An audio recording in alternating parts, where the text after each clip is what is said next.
The defense team in the inquiry into the conduct of South Gauteng Director of Public Prosecutions, Andrew Chauke, has described the charges against him as vague and embarrassing. They argue that the suspended DPP merely supported a decision taken by his superiors. To substantiate their case, they intend to call 3 former National Prosecuting Authority officials as key witnesses, pending approval from the state. Mr. Harinel, Mr. Masana, and Mr. Silomayem are ex-NPA.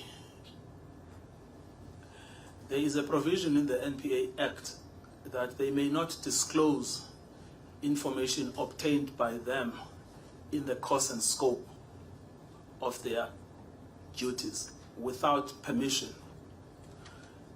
Nqobile says they're also waiting for files referring to the 2 dockets. The Mdluli docket and the Boysen docket.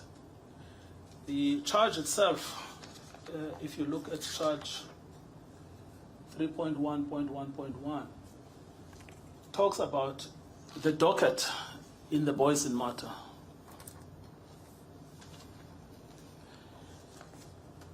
Now, there is also the Jiba judgment and as well as the full judgment.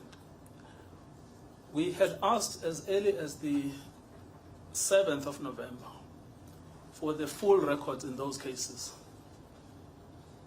We have not received them.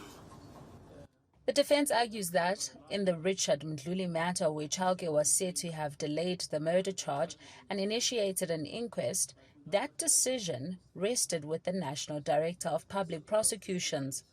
The decision whether to charge Mr. Mdluli or not was no longer the decision of Mr. Chauke. It was the decision of the NDPP. At that point, the NDPP was Mr. Nasser. He decided not to charge Mr. Mdluli with murder.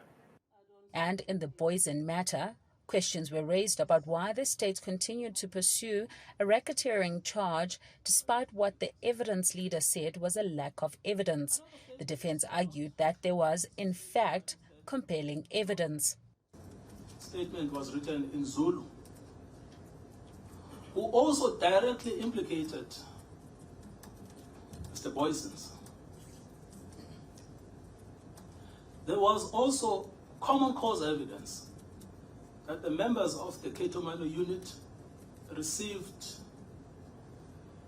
a thank you gift for their activities of 10,000 rands per member.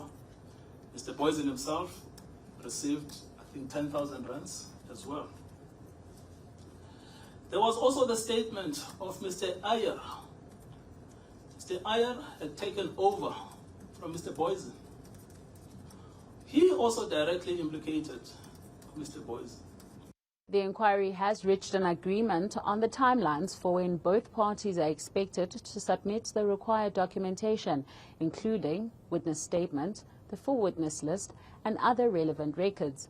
Some of these documentation may require Chauke to retrieve them from the NPA premises using his laptop. With that settled, National Director of Public Prosecutions, Shamila Batohi, is expected to begin her testimony on Wednesday. For Newzroom Afrika on Channel 405, I am Nqobile Madlala in Pretoria.